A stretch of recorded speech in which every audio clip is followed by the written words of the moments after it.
मिश्रा +2 उच्च विद्यालय रसलपुर मानपुर गया।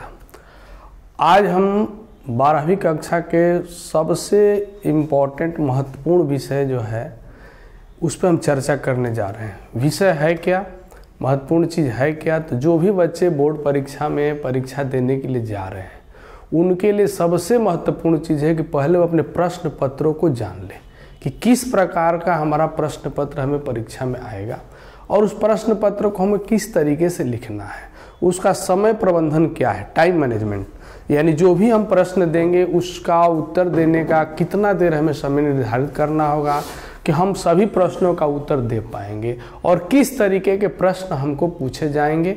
इस पर जो विद्यार्थी अगर ध्यान दे दिया और मॉडल पेपर को समझ गया, समझिए कि उसको ऐसे ही 10 से 15 मार्क्स उसका प्लस हो जाएगा, क्योंकि उसको लिखते समय परीक्षा में किसी प्रकार के विषय पर सोचने समझने की ज़रूरत नहीं होगी, क्योंकि ऑलरेडी पहले से वो जान चुका है कि हमें करना क्या है। यह सभी विद्यार्थियों के लिए अनिवार्य है, सभी विषय के लिए। ये भी आपको ध्यान रखना होगा, विषय में अलग अलग प्रश्न है लेकिन सबके लिए टाइम मैनेजमेंट आपको जरूरी है, निर्धारित करना होगा और सभी विषय का मॉडल पेपर आपको जरूर जानना होगा, जिससे आपको सभी विषय में उत्तर देने में आपको आसानी होगी। तो आज हम हिंदी विषय पर चर्चा करेंगे और हिंदी विषय को लेकर हम आए हैं और आपके मॉडल पेपर को बताएंगे कि कौन सा प्रश्न किस पार्ट से और किस तरीके से पूछ रहा है। हमने तो आंसर रट लिया, याद कर लिया, समझ लिया, लेकिन कुछ ऐसे चीज़ हैं जहां पर हमारा ध्यान केंद्रित नहीं हुआ और वहीं से प्रश्न आ गया।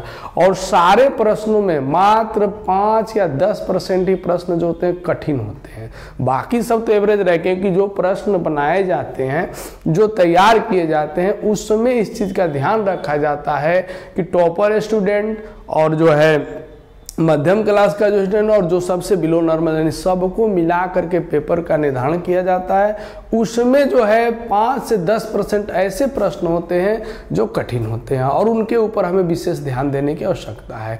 तो जो हमारा हिंदी का पेपर है या सभी के लिए, चाहे वह कला का विद्यार्थी हो या विज्ञान का विद्यार्थी हो या वाणिज्य का विद्यार्थी हो, सबके लिए इम्पोर्टेंट क्या इम्पोर्टेंट है, यह विषय हिंदी सबके लिए कॉमन है, सबके लिए 100 मार्क्स का पेपर। थोड़ा सा अंतर होता है सिर्फ किसमें, तो विज्ञान और वाणिज्य का पेपर एक होता है और आपका ही जो कला के विद्यार्थी उनके लिए अलग पेपर आता है। यानी विषय तो वही है लेकिन पेपर ही पैटर्न वही है, प्रश्न उत्तर प्रश्नों का हेरफेर होता है और कुछ नहीं। तो हम आज हिंदी विषय पर चर्चा करेंगे जो सभी के लिए, चाहे वो आर्ट्स हो, साइंस हो, कॉमर्स हो, सबके लिए जरूरी है। जब आपको प्रश्न पत्र मिलेगा इस तरीके का प्रश्न पत्र आपको दिया जाएगा जो यहाँ पर हम दिखा रहे हैं, बता रहे हैं।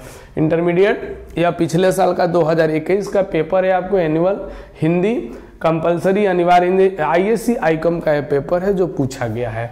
और यहाँ पर प्रश्न पुस्तिका में आपको यह जो दिखाई दे रहा ऐसे आपको 10 सीरीज में आपको क्वेश्चन पेपर मिलते हैं कोड के अनुसार। आपको समझना होगा कि हम कौन से सीरीज का उत्तर दे रहे हैं। इसको भी OMR में आपको फिल करना है, सीरीज लिखना है, A है तो A लिख के उसको रंगना है, इसको भी विशेष ध्यान देना। अगर हम इस पे हम ध्यान नहीं देते हैं तो मान लो कि हमने सीरीज गलती लिख दिया, हमको सेट मिला है A का, हमने लिख दिया ऊपर में D रंग दिया, तो हो सके करेक्शन टाइम और D वाले सीरीज में चला जाए। उत्तर तो हमने A का दिया है जिससे हमारे बहुत सारे आंसर गलत हो जाते हैं। इसको भी ध्यान रखते हुए ये जो आपको बनाया गया है प्रश्न पुस्तिका सेट का जो कोड, इसको जरूर लिखना है बुकलेट सीरीज पर और इसको लिख करके वहां रंगने के है। यह जो प्रश्न पुस्तिका पर आपको दिया क्रमांक, यह क्रमांक को भी आपको लिखकर अटेंडेंस बनाना, तो इसके पे भी आपको ध्यान देना चाहिए। साथ ही आपको इस पेपर में है क्या, पेपर में कह रहे कुल प्रश्नों की संख्या आपको 100 + 6 यानी 106 है। 100 है क्या, 100 आपको वस्तुनिष्ठ प्रश्न मिलेंगे, 100 आपको बहुवैकल्पीय प्रश्न मिलेंगे, वस्तुनिष्ठ प्रश्न मिलेंगे। उसमें आपको सही तरीके से उसका आंसर देना है, समझना है, पढ़ना है, लिखना है। अब यहाँ पर देख लिए 100 प्लस यहाँ दे दिया है। समय इसके लिए निर्धारित किया गया 3 घंटे 15 मिनट। 3 घंटा 15 मिनट का समय है। कुल मुद्रित पृष्ठ कितने, इसके अंदर 20 पृष्ठ है, पूर्णांक कितना है, 100 है। समय प्रबंधन टाइम मैनेजमेंट की बात हम करेंगे तो 3 घंटा जो 15 मिनट है उसमें 15 मिनट जो आपको मिला है पेपर पढ़ने के लिए मिला है। जैसे ही आपको प्रश्न पुस्तिका मिले उसको आप देखिए, उसको पेज को पलट के देखना है, इस चीज पर ध्यान देना है कि कहीं वह प्रिंटिंग मिस्टेक तो नहीं है, कहीं पर व्हाइट तो नहीं हो गया, कहीं पर काला तो नहीं हो गया है, सब प्रश्न हमें स्पष्ट रूप से दिखाई दे रहे हैं कि नहीं।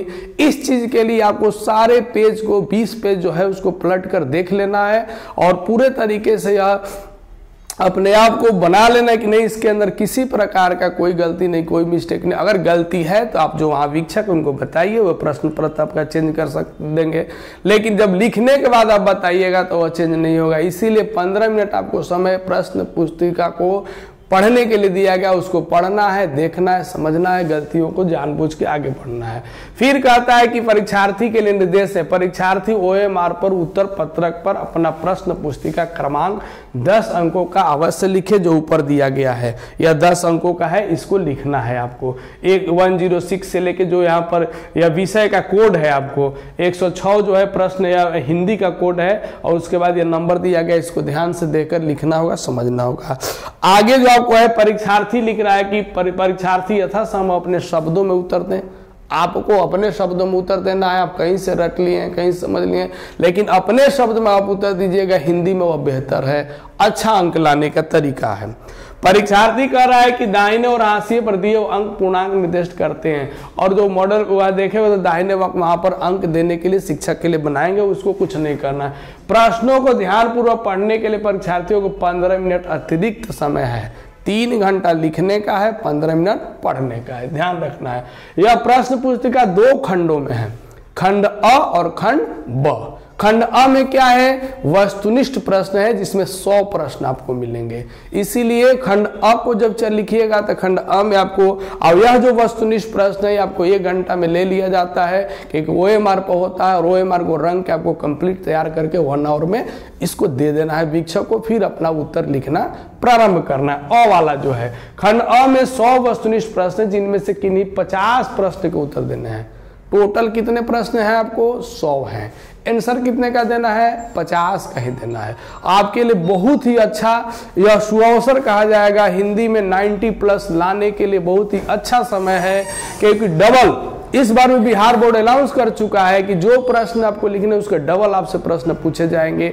आपके पास बहुत अच्छा समय भी है और आप उस प्रश्नों को अच्छे तरीके से पढ़ करके समझ करके जो प्रश्न आपका उत्तर आप आसानी से दे सकते हैं, इजी दे सकते हैं, किसी प्रकार की समस्या नहीं है, जिसका उत्तर आप स्पष्ट रूप से जानते हैं उसी प्रश्न का उत्तर दें। 100 में आपको 50 ही देना है, इसलिए पहले जो जो आता है आपको उसको आप टिक करके समझ लीजिए, जान लीजिए और उसका उत्तर देना है। ये नहीं कि हम सीरियल से ऊपर से शुरू कर 50 दे दिए, 50 छोड़े, सब दे सकते हैं किसी प्रकार। उसमें 100 है, 100 नंबर आता है, आप हो सकता है तो पहला का प्रश्न भी दे सकते हैं और 100वां नंबर का उत्तर दे सकते हैं, इसमें किसी प्रकार की आपकी समस्या नहीं है। फिर कहता है प्रश्न अधिक सटीक उत्तर देने का प्रथम 50 की मूल्यांकन। अगर आप मान लीजिए लिखते हैं 60, 70, 80 लिखिएगा तो उससे कोई मतलब नहीं है, क्योंकि जांच 50 का ही होगा। इसीलिए 50 का ही उत्तर दें, सही उत्तर दें, कहीं प्रकार से गलत उत्तर देने का प्रयास न करें और ज्यादा लिखने है। जितना पूछा जाता है उतना ही प्रश्न का हमें उत्तर देना है और सभी प्रश्न के लिए 1 अंक अनिवार्य है। यानी 100 प्रश्न आपको पूछे जाएंगे, 50 का उत्तर देना और हर प्रश्न के लिए कितने अंक दिए गए हैं, 1 अंक दिए गए हैं। यानी 50 क्वेश्चन प्रश्न 50 मार्क्स, आपको 50 मार्क्स इधर आपको वस्तुनिष्ठ प्रश्न में मिल जाएगा। जो बच्चा ध्यान से लिखेगा, सही उत्तर देगा, उसको 50 में 50 मिलेगा। इसके अंदर कहीं से कटने का कोई चांस नहीं, क्योंकि इसमें किसी प्रकार की मात्राओं की त्रुटियां नहीं है, अशुद्धियां नहीं देखी जाती, क्योंकि जो सही आंसर रंग देता है बॉक्स में वह सही है। इसीलिए इसको ध्यान पूर्वक सही से कीजिए। 50 में 50 तो आपको ऐसे ही इसके अंदर आ जाएगा। अब आगे कहता है इसके अंदर और क्या है, खंडों में है अब हो गया और OMR में जो सही विकल्प के नीले काले बॉल पेन से प्रगाढ़ करें, रंगे उसको। किसी भी प्रकार के व्हाइटनर का इस्तेमाल नहीं करना है, तरल पदार्थ का इस्तेमाल नहीं करना है, ब्लेड का इस्तेमाल नहीं करना है। ये जो बच्चे पहले से जान जाएंगे, इस वीडियो को पहले से देख लेंगे, बच्चे व्हाइटनर और इरेजर और किसी प्रकार का तरल पदार्थ और ब्लेड का इस्तेमाल नहीं, क्योंकि उनको स्पष्ट पहले से पता है कि हमको करना क्या है, और उसी तरीके से स्वच्छ और साफ हमें लिखना है। ब्लेड, नाखून आदि का ओएमआर पत्रक पर, अन्यथा परीक्षा परिणाम अमान्य हो जाएगा, वह सही उत्तर भी आपका गलत हो जाएगा। इसीलिए जो लिखते हैं एक बार सही समझ जान करके उसको लिखना है। अगला कहता है खंड ब, जो दूसरा हमारा पार्ट है, उसमें 6 विषय निष्ठ प्रश्न है, 6 उसमें बिट वाइज दे दिए गए हैं, और प्रत्येक प्रश्न के समक्ष अंक निर्धारित किए गए हैं कि इस बिट में यह क्वेश्चन का कितना अंक दिया गया है। और किसी प्रकार इलेक्ट्रॉनिक उपकरण का प्रयोग पूर्ण रूपतः बंद है। किसी प्रकार का कोई इलेक्ट्रिक पदार्थ लेके जाना नहीं है। परीक्षा देते जाते समय सिर्फ आपके पास एडमिट कार्ड होना चाहिए, पेन, पेंसिल, और अगर स्केल है तो स्केल ले लेना है। इसके अलावा दूसरा किसी चीज की आवश्यकता नहीं है। आगे हम प्रश्न इसमें किस प्रकार से आपको पूछे जाएंगे, इस पे हम चर्चा करेंगे, बताएंगे। यहां देखिए दिया हुआ है कि अ में जो वस्तुनिष्ठ प्रश्न है, कह रहा है कि इसमें 1 से 100 तक के प्रत्येक वस्तुनिष्ठ प्रश्न के साथ 4 विकल्प दिए गए हैं, जिनमें से कोई एक सही है। 100 प्रश्न है, 4 उसके लिए ऑप्शन है, 1 उसमें सही है। जो सही है उसी को टिक करना और ओएमआर में उसको रंग देना है। ए सही है तो ए, बी सही है तो बी, सी सही तो सी। इस तरीके से आपको ध्यान रखना हो, उत्तर पत्रक पर रखना। जिस प्रकार से देखिए यहां पर दिया हुआ है पिछले साल का कि यात्रा शब्द क्या है, सीधा पूछ दिया यात्रा शब्द है क्या। अब लिंग निर्णय में आप पूछ रहा है, ये भी देगा कि यात्रा का शब्द का लिंग निर्णय कीजिए। लिंग निर्णय है क्या, इसके अंदर पुल्लिंग है, स्त्रीलिंग है, उभय लिंग, और इनमें से कोई नहीं है। तो जो आपको आंसर स्पष्ट रूप से जैसे आप पर बताया गया कि स्त्रीलिंग है, यहाँ दिया पिछले सर के पेपर में कि यात्रा है, बहुवचन में इस तरीके से हम जान जाएंगे, आपको चर्चा भी किए थे, बताए भी थे, तो स्त्रीलिंग है। वैसे ही आपको यानी व्याकरण से आपको 50 क्वेश्चन आपको पाठ्य पुस्तक से इसको समझते हुए, लिंग का क्वेश्चन आपको दूसरा भी लिंग से है, तीसरा आपको संधि, ये भी पूछ दिया, हमने आपको दिया भी है कि संधि के कितने भेद हैं। देखिए पिछला बार पूछ दिया संधि के कितने भेद हैं, समास के कितने भेद हैं, संज्ञा के कितने भेद हैं, सर्वनाम के कितने, यह भी प्रश्न पूछ रहा है, यानी पिछले साल पूछा है, इसलिए आपको इस पे भी ध्यान देना होगा। संधि के कितने भेद हैं, तो 3 भेद हैं, 5, 2, 3, 4। 3 में कौन है, स्वर संधि, व्यंजन संधि और विसर्ग संधि, जिसकी चर्चा क्या है। फिर संज्ञा पूछता है, भीड़ कौन सा संज्ञा है। संज्ञा के 5 भेद है, जातिवाचक, भाववाचक, द्रव्यवाचक, समूहवाचक, यहाँ समूहवाचक की चर्चा है। इस तरीके से आपको प्रश्न, फिर आपको दिया ग्राम शब्द का विशेषण क्या है, ग्रामीण है। फिर दे दिया कारक के कितने भेद है। देखिए कितना सिंपल है, जो बच्चा ध्यान पूर्वक पढ़ेगा उसको बहुत ही अच्छे तरीके से देगा। हबड़ाने जो हमको कठिन लग रहा है उसको छोड़ देंगे, जो अगला हम पढ़ेंगे आसान लग रहा है। और ये अभी ध्यान रखना हमको, जब भी हमें वस्तुनिष्ठ प्रश्नों का उत्तर देना है, समय हमारा जो है तरीका क्या है, हमें प्रश्न को पूरा पढ़ना है। जैसे यहां पर प्रश्न दिया गया, एक आपको हम बता रहे हैं, इसको ध्यान समझिए। दिया कि कारक के कितने भेद हैं, कारक के कितने भेद यहां दिया हुआ, और यहां पर ऑप्शन में दिया ए दिया है 5, बी दिया है 6, सी दिया है 3 और डी दिया है 8। ऐसे आपको चारों को पढ़ना है, चारों को पढ़ के उसकी मात्राओं पर भी ध्यान देना है। कहीं 5 को पंच न लिख दे तो वहां पर भी आप जल्दी में कर दे, 5 लिख ले, 5 लिखे, चंद्र बिंदु हटा दे, कुछ भी कर सकता है, 2 ऑप्शन भी दे सकता है। पूरे को पढ़ना है, फिर हमें उसको लिखना है। तो यहाँ पर कारक के कितने भेद हैं, 8 भेद हैं, जो आप पढ़े हैं, जानते हैं।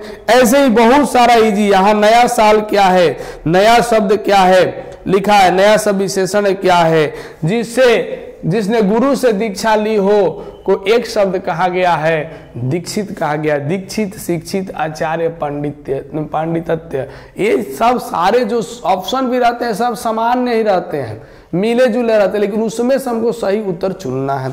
इस तरीके से आपको बहुत सारे प्रश्न, ये तो पूरे ग्रामर से प्रश्न है। आपको देखिए मुहावरा भी पूछ रहा है, हाथ का मैल होना क्या है, हाथ का मैल मुहावरे का गंदा होना, कीमती होना, सच होना और तुच्छ होना। तुच्छ होना इसका सही है, यानी मुहावरे भी आपको पढ़ना है। साथ ही मुहावरे 1, 2 मुहावरा, 3 मुहावरा इसमें पूछा है, 4 मुहावरा पूछा है आपको। फिर आपको आता है समास। ग्रामर में सब चीज, जितने चीज बताया सबसे प्रश्न। समास क्या है, रसोई घर कौन सा समास है, रसोई घर आपको समास बताए थे कि जब कारक का चिन्ह आए रसोई के लिए, अगर हम विग्रह करते हैं तो के लिए, तो कौन सा है? तत्पुरुष समास। तत्पुरुष समास के यहाँ दिया हुआ तत्पुरुष समास, कर्मधारय समास, द्वंद्व समास, अव्ययी भाव समास। यह जो शब्द दिया रसोई घर, इसका विग्रह आप अपने आप करिए, अपने मन में करिए। जब तक विग्रह नहीं सही कीजिएगा आपको उत्तर सही तरीके से नहीं मिलेगा। तो विग्रह में बताया गया था कि तत्पुरुष समास में क्या है? जब बीच में कारक चिन्ह हो तत्पुरुष समास है। अगला जो आपको ऐसे ही चंद्रशेखर दिया हुआ है, वनमानुष दिया है, त्रिफला, 4-5 लगातार क्वेश्चन समास से, यानी 5 समास आ गया, 5 आपको मुहावरे आ गए। इस तरीके से आप तैयारी करके लिखेगा तो बहुत अच्छे तरीके से आप 50 में 50 ला सकते हैं। और आगे कहता है, फिर आते हैं यहाँ पर, फिर समासी चल रहा है 5-6, फिर आ गया कि आपको पाठ्य पुस्तक पे आ गया, ग्रामर छोड़ के पाठ्य पुस्तक में। अब यहाँ दिया हुआ है, लीडर वेटर की नजर में जे कृष्णमूर्ति क्या थे? जे कृष्णमूर्ति शिक्षा पाठ हमने पढ़ाया, इनका पूरा नाम है जिद्दू कृष्णमूर्ति। और इससे पूछ रहा है कि लीडर वेटर जो थे इनके नजर में इनको क्या कहा गया? तो इनको विश्व शिक्षक कहा गया। देखो बीच से दिया गया, यह कवि लेखक परिचय का है और इस पे बच्चों का ध्यान जाता नहीं है, लेकिन हम तो पाठ में चर्चा किए हैं, लीडर बेटर की चर्चा है, आप देखिएगा उसमें दिखाई देगा। तो ऐसे क्वेश्चन आपको बीच बीच से भी पूछेंगे, सीधा क्वेश्चन नहीं करके बीच से मिडिल से निकालेगा। लीडर बेटर अब किसके दिमाग में रहेगा कि इनको क्या कहा है? तो लीडर बेटर इनको क्या क्या है? विश्व गुरु की उपाधि दी है। उदय प्रकाश का जन्म कब हुआ? यह तो आसान क्वेश्चन है कि आपको जन्म मृत्यु से पूछ रहा है। तिरिश किस प्रकार का है? तो आधुनिक त्रासदी, ये भी दिया है लेखक परिचय में। मोहन राकेश का बचपन का नाम, मदन मोहन गुलाटी, सारी बातें बताई गई। कवि रघुवीर सहाय के पिता का नाम हरदेव सहाय, भी बताया जा रहा है कि इनके पिता हैं और वो शिक्षक थे कि क्या थे, सब लिखा जा रहा है। सारे कंटेंट में दिए गए, हर बात पर चर्चा हुई है। प्रकृति वर्णन संबंधित कविता कौन सी है? किसमें प्रकृति का वर्णन है? उषा है, जो सुबह का वर्णन करता है, गांव का घर, हार जीत साकेत, तो उषा में प्राकृतिक रूप दिखाई देती है।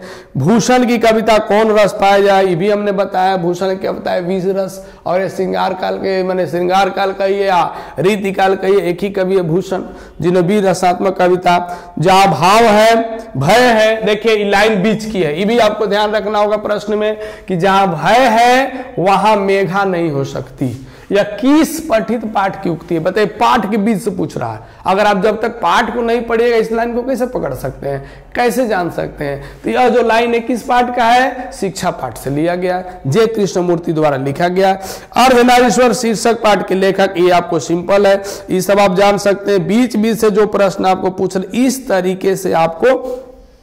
अब देखिए, वर्मय रामायण किसकी रचना है? यहां पर आ गया, वर्मय रामायण किसकी रचना है। अब हम बार बार ये बता रहे थे आपको कि कवि परिचय पढ़िए तो सिर्फ पाठ का नाम और कवि का नाम और जन्म और मृत्यु नहीं, उनके साथ उनकी जो प्रमुख रचनाएं हैं उसको भी आपको जानना है। यहाँ पर दे दिया रामचरितमानस, कवितावली, दोहावली, गीतावली, वर्मय रामायण किसने लिखा? तो यहाँ पर ऑप्शन में है तुलसीदास। तुलसीदास ने वर्मय रामायण की रचना की। साथ ही आलस्य कथा का विशेषण पूछ रहा है, पकाई पूछ रहा, अंकुरित है, ये सब ग्रामर से आपको है।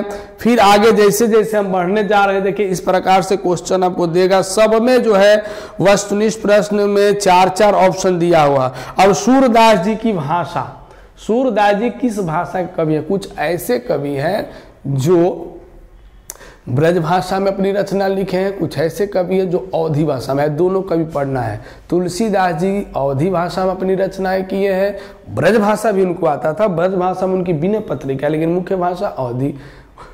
रामचरितमानस पूरे अवधि में लिखी गई, ब्रज भाषा में विनय पत्रिका लिखी गई, लेकिन सूरदास की भाषा मुख्य रूप से क्या रही है? ब्रज भाषा रही है, ये आपको ध्यान रखना होगा।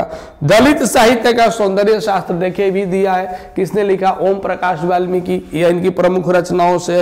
ओ सदा निरावरणित में उथले ताल गहरे ताल, बीच की बातें हैं। इसी प्रकार से आपको बहुत सारे प्रश्न जो है यहाँ पर पाठ्य पुस्तक से हैं और व्याकरण से है, दोनों मिक्स। हमने जब अध्ययन किया तो 50 व्याकरण और 50 आपको विषय पाठ्य पुस्तक से थे। हम किसी में भी स्वतंत्र उत्तर देने के लिए, अगर हमको व्याकरण ही 40 अच्छा आता है तो 40 उसका ही दे देंगे। अगर हमको पाठ्य पुस्तक से 50 आता है तो पाठ्य पुस्तक दे सकते हैं। इसमें हमको समस्या करने की और सोचने की भी दरकार नहीं है कि नहीं हम 25 व्याकरण लिखें और 25 पाठ्य पुस्तक, ऐसी बातें नहीं है, दिमाग से एकदम निकाल देना है। आप स्वतंत्र हैं, ग्रामर वाला तो ग्रामर दीजिए और पाठ्य पुस्तक वाला तो इसीलिए मिक्स करके दिया भी है कि आप 5 दिया ग्रामर तो 5 पाठ्य पुस्तक, इस तरीके से दिया हुआ है। ये सब आप एकदम कंफर्म हो लीजिए और क्लियर रहिए, इसमें किसी प्रकार का हमें संदेह की नहीं होना चाहिए। आगे इस प्रकार से हम देख रहे हैं कि बहुत सारा इसमें पर्यायवाची शब्द भी आपको पूछ रहा है, झंझट दे दिया है, डरावना दे दिया है, रक्षक में प्रत्यय भी पूछ रहा है, उपसर्ग भी पूछ रहा है, परलोक में उपसर्ग क्या है पर, रक्षक में प्रत्यय क्या है अक है। इस तरीके से आपको बहुत सारा, अज्ञान में उपसर्ग क्या है, सीधा सिंपल क्वेश्चन, इतना आसान क्वेश्चन दे रहा है जिसके ऊपर कहा क्या जाए। हिंदी में हम चाहे तो 95, 96, 97 इजी ला सकते हैं, तरीका सिर्फ हमें जानना है। जो प्रश्न आसान है जिसका उत्तर हम अच्छे से दे सकते हैं उसी का देना है। अब हम काहे ले कठिन, अज्ञान शब्द में उपसर्ग सीधा हमको दिखाई दे रहा अ है, अब इसमें हमको क्या परेशानी है, हम अच्छे से दे सकते हैं। कठिन शब्द, कठिन प्रश्नों से हमें बचते हुए आसान प्रश्नों को देखते हुए उसका उत्तर हमें लिखना होगा। फिर कह रहे यशोदा, देखो संधि दिया, विसर्ग संधि, संसार संधि से ही बहुत सारे 4-5 प्रश्न हैं। इस तरीके से आपको बहुत सारे प्रश्न यहाँ पर। फिर आ गया पाठ पुस्तक में भक्तमाल किसकी रचना है, भक्तिमाल भक्तों की माला, नाभादास ने लिखा है, 56 उनकी पाठ है लेकिन भक्तमाल उनकी क्या है, प्रसिद्धि के कारण है जो उन्होंने लिखा है, भक्तमाल यहाँ पर नाभादास जी। अब क्या हिंदी कहानी के विकास में मील का पत्थर, देखो जो लड़का अगर किताब को अच्छे से पढ़ता तो सब उत्तर देगा, क्योंकि एनसीईआरटी बुक से ही पूछने वाला। बाकी हम लोग भी जो पढ़ाए हैं, जो भी इंपॉर्टेंट है सब पे चर्चा किए हैं। उसने कहा था पाठ मील का पत्थर, यह जो है जब आप पढ़िएगा लेखक का परिचय तो उधर दिया हुआ उसके अंदर कि यह जो कहानी, लास्ट पैराग्राफ में, यह जो कहानी है मील का पत्थर साहित्य, यह कहानी कौन सी है मील का पत्थर हिंदी साहित्य में, उसने कहा था। किसने लिखा है, चंद्रधर शर्मा गुलेरी ने। अब आ गया माता जयशंकर प्रसाद के महाकाव्य, देखो ये भी, यह भी जो है उनके प्रमुख रचनाओं से क्वेश्चन है। यह नहीं दिया कि तुमुल तो कोलाहल कलह से किसने लिखा है, यह दे दिया है कि तुमुल कोलाहल कलह से नहीं दे के जयशंकर प्रसाद का प्रमुख काव्य कौन सा है, कमायनी, और उसी कमायनी से लिया गया है। कौन सा पाठ लिया गया, कौन सी कविता ली गई है, तुमुल कोलाहल कलह में। पुत्र वियोग भी आ गया, पुत्र वियोग, यह देखो सिंपल है, पुत्र वियोग शीर्षक कविता की कवित्री का नाम क्या है, सुभद्रा कुमारी चौहान। आप आसानी से इसको लिख सकते हैं। कोई ऐसा क्वेश्चन पिछले साल का जब हम पेपर देख रहे हैं तो ऐसा तो कोई हमें नहीं लग रहा है कि ऐसा प्रश्न दिया है जो आप नहीं लिख सकते हैं, बहुत आसान है। इस तरीके से भी रहे क्योंकि जो बच्चा अच्छा से पढ़ रहा है उसके लिए किसी प्रकार का कोई प्रश्न आउट ऑफ पोर्शन की चर्चा तो ही नहीं, ऐसा कोई नहीं जिसको नहीं जान रहा है। अब देखिए यहाँ पर 99 और 100 जो नंबर क्वेश्चन है, सुभद्रा कुमारी चौहान जी का जन्म पूछ दिया, ये भी आसान क्वेश्चन होने से अच्छा। मुक्ति बोध का जन्म स्थान क्या है, श्योपुर मध्य प्रदेश, इजी यहाँ पर है। यानी सभी क्वेश्चन, आप ये कोई जरूरी थोड़ा है कि हम 1 से लेकर 50 तक देंगे, हम 99 नंबर का क्वेश्चन का उत्तर नहीं देंगे, 100 नंबर का नहीं देंगे, 85 नंबर, कोई भी। अब यह तो आसान है ना जी, 99 नंबर और 100 नंबर जो प्रश्न दिया है, या आपको 98 नंबर जो प्रश्न नाभादास की काव्य रचना क्षेत्र कहाँ रह के वृंदावन, ये सब बहुत आसान क्वेश्चन, इसका भी उत्तर आप इजी रूप से दे सकते हैं। इसलिए हमारा यही कहना है कि जब भी वस्तुनिष्ठ प्रश्न आए आप प्रश्न को पूरा पढ़िए, ऑप्शन को भी पूरा पढ़िए और जो सही उत्तर है उसका उत्तर आप दीजिए और आप 50 में 50 लाइए। हमारी शुभकामना आपके साथ है। अगला जो है खंड ब, मॉडल पेपर में खंड ब में क्या है, विषय निष्ठ प्रश्न में क्या है, निम्नलिखित में से किसी एक विषय पर निबंध लिखना। हमको कितना निबंध हमको दे रहा है, 6 निबंध दे रहा है। जो हमको आसान लगेगा उस पर लिखेंगे, अपने शब्दों में लिखेंगे। निबंध के लिए इंटर के विद्यार्थियों के लिए रटने की क्या जरूरत है, आसान। देखो हमारे पावन पर्व, लो पर्व, कौन नहीं जानता अपने पर्व के बारे में, क्या हम होली के बारे में नहीं जानते हैं, दिवाली के बारे में नहीं जानते हैं, दशहरा के बारे में नहीं जानते हैं। जो भी हमारे त्योहार है जो हमको अच्छे लगते हैं पवित्र पर्व, उसके बारे में लिखो, स्वतंत्र हो। यह तो एकदम बहुत आसान दे दिया था। कोरोना वायरस जो पिछले साल था, अब कोरोना वायरस के बारे में पूछ दिया था, और इससे निवारण के समाधान कहीं हो सके पूछ सकता है आपको। आरक्षण नीति क्या है इसके बारे में भी, पर्यावरण संरक्षण कैसे पर्यावरण को अच्छा बना सकते हैं, जल जीवन हरियाली को कैसे आगे बढ़ा सकते हैं, चुनाव प्रक्रिया हमारे यहाँ कैसी है। आप जयशंकर संपूर्ण क्रांति पाठ पढ़े, उसमें चुनाव के बारे में दिया है कि कैसे कैसे चुनाव प्रक्रिया हमारे यहाँ चल रही है।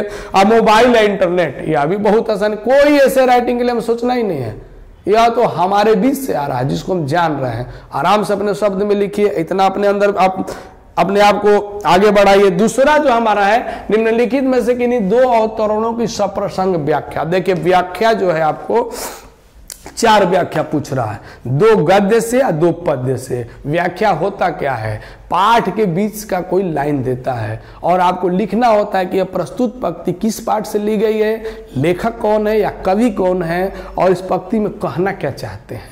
जैसे यहाँ पर देखिए लिखा है, प्रत्येक पत्नी अपने पति को बहुत कुछ उसी दृष्टि से देखती है जिस दृष्टि से वृक्ष लता जो है वृक्ष को देखती है। यह अर्धनारीश्वर पाठ से लिया गया है। अगला हमारा एक कैसी चंपारण की भूमि मानव स्मृति के हाथों अपनी बड़ी से बड़ी निधियों को सौंप लिए प्रस्तुत कर रही है। यह चंपारण की धरती किसमें, ओ सदा नीरा, जगदीश चंद्र माथुर द्वारा लिखा गया है।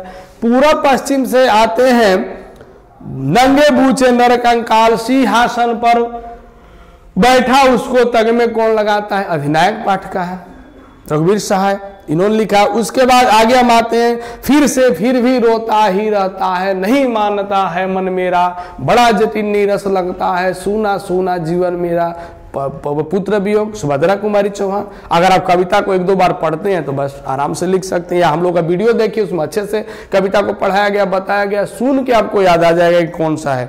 अगला जो आप कराएगा पत्र लेखन देगा। मासिक शुल्क माफ करने के लिए प्रधानाचार्य के पास आवेदन पत्र लिखें। बताइए प्रधानाचार्य को इजी अपना आवेदन पत्र लिखने का, हमारा मासिक शुल्क माफ करें क्योंकि हम गरीब छात्र हैं, नहीं दे सकते हैं। इस विषय को रखते हुए हम बता देंगे अगला वीडियो में कैसे लेटर आपको लिखना है। दूसरा था नया खाता खुलवाने के लिए बैंक मैनेजर के पास आवेदन पत्र लिखिए। सेवा में श्रीमान बैंक पर SBI बैंक प्रबंधक मानपुर गया भी लिख सकते हो, जहां तुमको मन करे वहां नाम से लिख सकता है, और विषय लिख करके हमको बैंक खाता खुलवाना है इसमें। अगला हमारा जो है चौथा जो बीट हमारा है, इसके अंदर आपको 10 प्रश्न आते हैं 2-2 मार्क्स के। 10 प्रश्न रहेंगे, 2-2 मार्क्स के रहेंगे। उससे मात्र आपको 5 प्रश्नों का उत्तर देना है और उसको 50 से 60 शब्दों में देना है, ज्यादा आपको समय नहीं लेना है, स्पष्ट हो जाए आपका उत्तर, जितना आसान लिख सके। अब देखिए यहाँ पर दिया 10 क्वेश्चन है।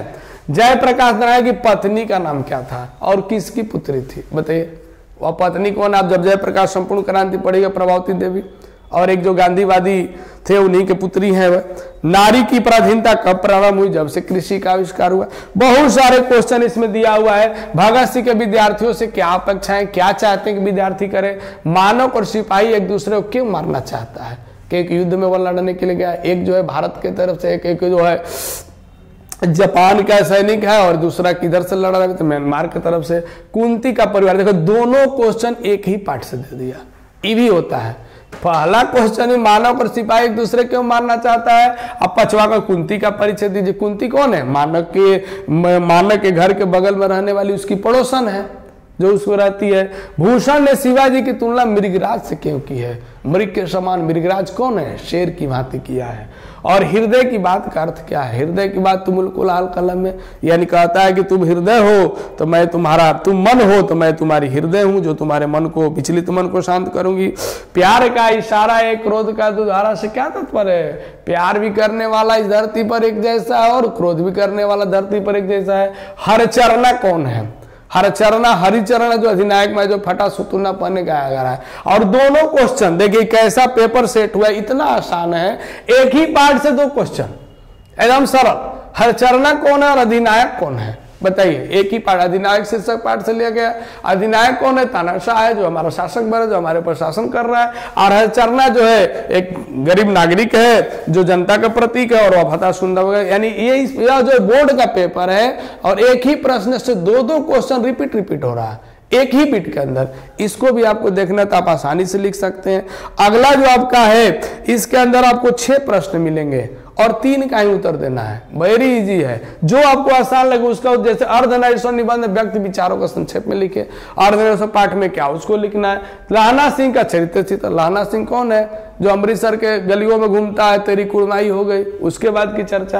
रोज कहानी केंद्रीय भाव क्या है, रोज कहानी पढ़े, मालती वाला। अधिनायक कविता का भावार्थ भी आपको समझाया गया है। तुमुल कोलाहल कला में कविता का सबका दिया है सारांश, उसका उषा शीर्षक कविता केंद्रीय भाव। सब जो इसमें सरल लगे उसको लिखिए। निम्नलिखित अवतरणों में से अंतिम जो आपको 6 बीट में है उसमें 2 संक्षेपण पूछेगा। वह क्या करता है देखिए, यहां दिखाई दे रहा एक पैराग्राफ है, एक यहां तक दिया हुआ है, संक्षिप्त करके इसको लिखना है। पहले कहना है कि इसको आपको 4 बार रीड करना है। रीडिंग के बाद आपको इसमें से पता चल जाएगा कि किस विषय के बारे में बोल रहा है, और जिस विषय के बारे में बोल रहा है उसका एक शीर्षक आपको दे देना है। अगर यह वाला पैराग्राफ आपको लगता है कठिन है तो दूसरा पैराग्राफ पढ़िए। कबीर नानक दादू अत्यंत मुक्त आत्माएं, यह बता रहा है कबीरदास दादू के बारे में, किसने किस धर्म के संप्रदाय के बारे में कैसे सबको जोड़ कर रखा, या जो उनके धर्मों में गलतियां थी उसको बताया, ये संत कवि थे। ये जो चीज दिया गया है इसको आपको पहले शीर्षक देना। सबका शीर्षक अलग हो सकता है लेकिन इसी विषय से होगा। शीर्षक आपको लिखना है और इसको शॉर्ट करके लिखना है। लिखते समय आपको भी ध्यान रहे, कोई 1-2 को शब्द बदल भी जाता है तो उसे कोई अंतर आता नहीं है। छोटा करके, इसी चीज को छोटा करके लिखना है। ये नहीं कि एक लाइन ऊपर का काट दिया, एक लाइन नीचे का काट दिया, एक लाइन बीच का छोटा होगा, ऐसा करना नहीं है। संक्षेपण में शीर्षक देते हुए उस विषय को समझ के आप उसको सही ढंग से शॉर्ट करके और लिखना रहता है। यह आपका मॉडल पेपर हो गया। मॉडल पेपर के बाद यह जो हम पेपर देख लिए, पेपर के बारे में समझ लिए, अब इसको हमको कितना समय में लिखना है। जब तक हम समय प्रबंधन नहीं, टाइम मैनेजमेंट नहीं जानेंगे, हम प्रश्नों का उत्तर सही तरीके से दे नहीं पाए। कुछ ऐसे प्रश्न है जिसका हम उत्तर दे रहे हमको सब आ रहा। अब उसने कहा था पाठ का सारांश बोल दिया लिखने के लिए, तो 3 पेज में हम वही लिख रहे हैं। मार्क्स कितना मिलेगा? 5 मार्क्स। तो हमको जितना वेटेज, जितना अंक मिल रहा उतना ही हमको समय देना है। अब यहां पर कह रहा है कि यहां पर लिखा हुआ है 3 घंटा 15 मिनट में आपको 15 मिनट तो बोल दिएगा पढ़ने के लिए। अब यहां पर आपको इस ब्लूप्रिंट के माध्यम से समझाना चाहेंगे कि किस तरीके से किस प्रश्न का उत्तर देना है। और यह बहुत ध्यान देने योग्य बात है, समय का निर्धारण। क्योंकि कुछ बच्चे क्या करते हैं कि 2 घंटा में ही लिख के बैठ जाते हैं, कुछ बच्चे क्या करते हैं कि 3 घंटा लिखते रहते हैं फिर भी कंप्लीट नहीं होता है, छूट ही जाता है। लेकिन ऐसा हमें करना नहीं। जो अच्छे बच्चे होंगे उनका आराम से लिखेंगे, लास्ट में उनके पास समय भी बच जाएगा और सही प्रश्नों का उत्तर सही ढंग से दे पाएंगे। अब यहाँ पर देखिए दिया है प्रश्नों की संख्या हमारी कितनी है? 100 है। कितना उसमें हमको उत्तर देना है? 50 का उत्तर देना है। कितने मार्क्स का एक क्वेश्चन है? 1 मार्क्स का है। टोटल हम किए तो 50 प्रश्न 50 अंक, और समय भी हमने निर्धारित कर दिया। टोटल हमारे पास 180 मिनट है। ये हमको समझना है मिनट में। 3 घंटा मतलब क्या है? 180 मिनट। 180 मिनट में 50 मिनट हमने किसको दे दिया? पूर्ण रूप से दे दिया वस्तुनिष्ठ प्रश्न, क्योंकि हमको 50 में 50 लाना है। एक क्वेश्चन के लिए 1 मिनट देना है, क्वेश्चन पढ़ना है, ऑप्शन पढ़ना है, टिक लगाना है, उसको कलर करना है।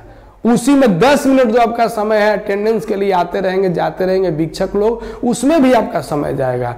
50 मिनट में आपको कंप्लीट करके OMR अच्छे तरीके से साइन करके दे देना है। ये इसलिए 50 मार्क्स आपको रखा है। दूसरा हमारा विषय निष्ठ जो प्रश्न है, या मैंने आपको पार्ट वाइज समझाया, फिर भी यहां पर मैंने दर्शा दिया है। प्रश्नों की संख्या यानी 6 बीट हमको मिलेंगे। पहला बीट में हमारा क्या रहेगा भाई? तो पहला बीट में हमको निबंध है, 6 निबंध मिलेगा। कितना निबंध? 6 मिलेगा। लिखना कितना है? 1 ही लिखना है, जो आसान है उसको लिखना है। और एक निबंध कितने मार्क्स का है? 8 मार्क्स का है। यानी पूरा अंक जो है 8 है, और कुल इसके लिए समय 20 मिनट। निबंध में हमको 20 मिनट अच्छा से लिखना है। 20 मिनट में हम 2 पेज में अच्छा से निबंध लिख पाएंगे, और सुंदर सुंदर साफ साफ। 20 मिनट निबंध के लिए।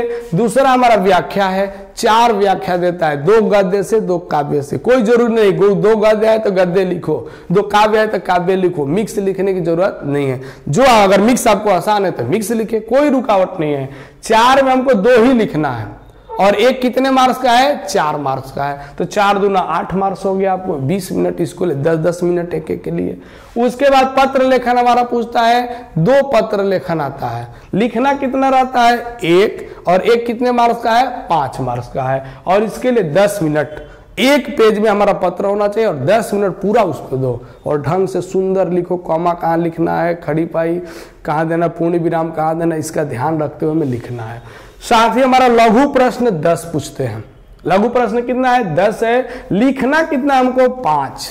10 में 5 ही लिखना है। कितने मार्क्स का एक क्वेश्चन है? 2 मार्क्स का है। टोटल हो गया 10। समय कितना भाई दिया गया इसके लिए? 20 मिनट दिया गया है। यहाँ थोड़ा लग रहा है हमको प्रिंटिंग मिस्टेक है, 30 मिनट होगा इसके। 30 मिनट यहाँ रख लेना है। 30 मिनट हम इसको देंगे, एक 5-6 मिनट का हम समय देंगे, आराम से लिखेंगे। अगला जो हमारा है यहाँ पर लघु प्रश्न में दीर्घ प्रश्न हमारा है जो 6 है लिखना हमको। 6 में हमको 3 ही लिखना है। 6 प्रश्न मिलेगा, 3 लिखेंगे और 3 एक कितने मार्क्स का है? 5 मार्क्स का है। 15 मार्क्स यहाँ 30 मिनट इसके लिए भी समय हम निर्धारित कर दिए हैं, इसको हमको दे देना है। अगला हमारा संक्षेपण 2 है, एक ही लिखना है, 4 मार्क्स का है और इसके लिए 10 मिनट। टोटल हम जब करते हैं तो हमको 170 मिनट समय लगता है पूरे पेपर को ढंग से लिखने में, एकदम आराम से। उसमें हमको 180 में 170 माइनस करते हैं तो 10 मिनट हमारे पास बचता है। आपको डिस्टरबेंस भी है परीक्षा में, अटेंडेंस शीट रंगना है और उसका साइन करना रहता है, 4-5 आते रहते हैं, वीक्षक लोग आते हैं देते हैं, उसमें भी हबड़ाना नहीं है। जब मिले उसको शांति से करते रहना। यानी पेपर जब पढ़िएगा आप तब 15 मिनट में आपको वहाँ 5-7 मिनट बच सकता है। यहाँ लिखते समय भी जो मैंने 50 मिनट 20 मिनट 30, इसमें भी 5-7 मिनट आपको बच जाएगा। यानी आपके लिए एक्स्ट्रा टाइम भी आपको 25 मिनट आपके पास बच रहा है। 25 मिनट में करना क्या है हमको? 10 मिनट हमारे पूरे पेपर को लिखने के बाद देखने में लगाना है, समझने में लगाना है। बाकी 15 मिनट हमारा जो है अटेंडेंस बनाने लिखने करने में लगाना है। इसीलिए कहने का हमारा मतलब है कि हिंदी की परीक्षा देते समय थोड़ा भी हमें घबराने की आवश्यकता नहीं है। सुंदर और साफ लिखना है, कहीं पर काटने की आवश्यकता नहीं है। इन एक लिखने के बाद हम इसे काट रहे वैसा हमें काम करना नहीं है। थोड़ा और 2 मिनट आपका समय हम लेंगे यहाँ पे। यह जो है इसको समझना जरूरी है। हिंदी में अगर जाते हो परीक्षा देने तो आपको पेपर जो मिलेगा, जो आंसर शीट मिलता है, वो 3 ऊपर में ऐसा OMR जैसा आपका रहता है लिखा हुआ। इसका 3 पार्ट है, इसको जरूर तुम ध्यान दो। फर्स्ट पार्ट इधर है जिसमें आपको फर्स्ट पार्ट जो दे रहा है यहाँ पर, यहाँ देखिए आप स्पष्ट रूप से आपको दिखाई देगा। इसका 3 पार्ट है, एक पार्ट यहाँ है, यह मध्य पार्ट है, अंत पार्ट है। फर्स्ट पार्ट में आपको विषय कोड और ये सब लिखना है, ज्यादा इसमें कुछ नहीं लिखना है। बीच वाले पार्ट को आपको छूना भी नहीं है, किसी प्रकार का इसमें कोई चीज नहीं लिखना है। कारण क्या है? ये जो आपको पेपर का जांच करेंगे कॉपी का, उनके लिए बनाया गया है। इसीलिए आपको ये ध्यान देना है कि हमें पहला पार्ट भरना है, दूसरा पार्ट हमें कुछ नहीं भरना है दूसरे पार्ट को, तीसरा पार्ट आपको प्रिंटेड रहता है, पूरा आपको प्रिंट आएगा, नाम आपका, रोल नंबर, रोल कोड सब कुछ लिखा रहेगा। सिर्फ आपको यहाँ पर जो है थोड़ा सा आपको यहाँ पर आपको लिखना रहता है, वह पेपर का कोड होगा, परीक्षा की तिथि होगी, साथ ही परीक्षार्थी का पूरा नाम कैपिटल अक्षर में लिखना है, दिया हुआ है विषय का पूरा नाम लिखना है और विद्यार्थी का सिग्नेचर यहाँ पर भी आपको साइन करना है, विद्यार्थी का साइन है, उनका सिग्नेचर है। यानी इसको आप अच्छे तरीके से भरिएगा, नहीं तो इसमें भी गलती होने का संभावना रहता है जिससे हमको दिक्कत हो सकती है। इसको 3 पार्ट में हमको ध्यान रखना है, बीच वाले पार्ट को नहीं रंगना है। अगला जो मैं आपको बहुत इंपॉर्टेंट चीज बताने के लिए जा रहा हूं, यह बोर्ड का जो है कॉपी है, जो आपको प्रश्न उत्तर देने के लिए मिलता है विषयनिष्ठ प्रश्नों का। यही चीजें सेम है। इसमें देखिए इधर लाइनिंग है, इधर है। यह जो एरिया है शिक्षक के लिए जो आपके कॉपी जांचेंगे उनको मार्क्स देने के लिए बनाया गया है, आपको इधर नंबर देने के लिए दिया गया है और यहाँ पर आपको उत्तर लिखना है। ध्यान रहे, हमारा कहना यही है कि जो आपको मिले साफ लिखिए। एक पेपर जब आपको मिलता है उसमें 18-20 पेज है। हमारा उत्तर अगर हम बहुत अच्छा से लिखेंगे तो हम 12 से 15 पेज यूज कर सकते हैं। कारण क्या है लिखना, लेकिन कुछ बच्चे 2-3 पेज में ही लिख देते हैं। अब देखिए लिखने का तरीका 2 मिनट और इससे ज्यादा नहीं। अब कह रहा है यहाँ पर क्या है कि 2 मार्क्स वाले जो हमारे प्रश्न हैं उसको हम एक पेज में हो सके तो 2 ही लिखें, अगर ज्यादा में लिखना तो 3 लिखेंगे, 4-5 कभी नहीं लिखेंगे। यानी 2 इसमें लिखे, दूसरा पेज में 2 लिखे और तीसरा पेज में 1 लिखे, हमारा आंसर कंप्लीट हो गया। अगर मान लीजिए आंसर लिखते समय आपको यह एरिया यहीं पर आंसर खत्म हो जाता है, इधर 4 लाइन बच गया, अब इसको क्या करें भाई, तो इसके लिए कह रहा है कि पेंसिल स्केल लेके ऐसे खींच देना है और एक बीच से लाइन ऐसे पेंसिल से खींच देना है, पीटीओ लिखकर आगे बढ़ जाना। कभी भी उत्तर नीचे वाले लाइन से इस पार्ट से शुरू करना नहीं है। हमारा कहना यह है कि जब भी आप हिंदी में लिखिए, नया जब प्रश्न लिखिए तो उसके लिए नया पेज इस्तेमाल कीजिए। यानी पहला जो बीट हमारा है, मान लो हम प्रश्न 2 मार्क्स ऐसे राइटिंग लिख रहे हैं तो 2 पेज में ऐसे राइटिंग लिख दिए। अगला जब आए व्याख्या में तो 1 पेज में 1 व्याख्या, दूसरे पेज में दूसरी व्याख्या। तीसरा हम आते हैं पत्र लेखन में तो पूरे हम पत्र लेखन 1 पेज में लिखते हैं। चौथा हम आते हैं 2-2 मार्क्स वाले में तो 1 पेज में 2, दूसरा में 2 और तीसरा में आधा लिखे और वहां से लाइनिंग करके पीटीओ लिख के आगे बढ़े। जैसे ही हम आते हैं 5 मार्क्स वाला में 3 ही लिखना है, 3 पेज यूज करेंगे, 1 2 3 आराम से उसको लिख लेंगे, साफ साफ सुंदर सुंदर। उसके बाद अगला जब हम जाते हैं, अगर हमको संक्षेपण लिखना है तो 1 पेज हम उसके लिए इस्तेमाल करेंगे। इसलिए इस तरीके से हमको नया पेज से और उसमें बीट नंबर दे करके और लिखो। हमारा तो ये भी करना है, समय तुम्हारे पास है। जब हम इतना लिख रहे हैं तो 1 लाइन क्वेश्चन नहीं लिख सकते हैं क्या? ब्लैक पेन रखो, ब्लैक पेन से क्वेश्चन 1 लाइन का लिखो सुंदर और उसके अंदर आंसर लिखो। अगर तुम्हारा बीट भी छूट गया, क्वेश्चन नंबर भी छूट गया, तो जो तुम्हारे टीचर जांचने वाले अगर क्वेश्चन देख लेंगे और उत्तर उसका देखेंगे तो वहीं से जांच कर लेंगे, उनको दिक्कत नहीं होगी। इसीलिए कहना है कि ब्लैक पेन भी इस्तेमाल करो, जो पॉइंट है उसको ब्लैक पेन से लिखो, क्वेश्चन ब्लैक पेन से और ब्लू पेन से। ब्लैक और ब्लू पेन आप इस्तेमाल कर सकते हैं, ग्रीन और रेड पेन आपको इस्तेमाल नहीं करना है। इस तरीके से आप परीक्षा दीजिए। हमारी शुभकामनाएं आपके साथ है। अगला जो क्लास अंतिम क्लास होगा जिसमें प्रतिपूर्ति है, जो 3 पार्ट हम लोग नहीं पढ़ पाए हैं, जो विदेशी राइटरों द्वारा लिखा गया, उससे भी 1-2 क्वेश्चन वस्तुनिष्ठ प्रश्न में आया है, यानी उसको भी स्पष्ट रूप से अगला क्लास हम कंप्लीट करेंगे। उसके बाद हम लोग मैगजीन पर काम कर रहे हैं। मैगजीन अब देखिए, मैगजीन में बहुत सारे ऐसे चीज जिस जहां तक आपका ध्यान नहीं गया है वहां हम लोग आपका ध्यान केंद्रित करेंगे। जो ऐसा कोई भी क्वेश्चन नहीं होगा जो हमारे मैगजीन से हमारा जो बनेगा क्वेश्चन बैंक उससे नहीं आएगा, उसको भी आपको देखना है। तब तक के लिए धन्यवाद।